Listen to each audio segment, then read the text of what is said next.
India அமிதாபாத்தில் கடந்த ஆண்டு நிகழ்ந்த ஏர் இந்தியா விமான விபத்துக்கு விமானி வேண்டுமென்றே எரிபொருள் விசையை அணைத்ததே காரணம் என விசாரணைகள் அம்பலமாகியுள்ளது.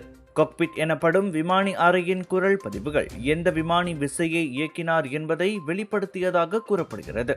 ஆனால் அந்த விமானியின் தந்தை குற்றச்சாட்டை மறுத்து தனது மகன் எக்காரணம் கொண்டும் உயிர்களுக்கு ஆபத்து விளைவித்திருக்க மாட்டார் என திட்டவட்டமாக கூறினார். மகனின் மனநலம் குறித்த யூகங்களையும் மறுத்த அவர் புதிய விசாரணைக்கு கோரிக்கை விடுத்தார். ஜூன் மாதம் நிகழ்ந்த அவ்விபத்தில் 260 பேர் உயிரிழந்தனர்.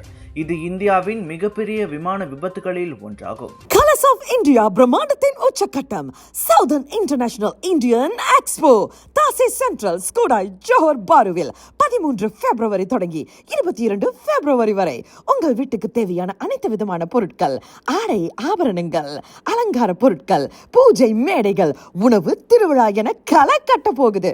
குடும்பத்தோட வாங்க, மகிழ்ச்சியா போவீங்க. 80% விழுக்காடும் காத்துக்கிட்டு இருக்கு. மறந்துடாதீங்க, சவுதர்ன் இன்டர்நேஷனல் இந்தியன் எக்ஸ்போ இவ்வாண்டின் மாபெரும் expo. Big sale, big discount.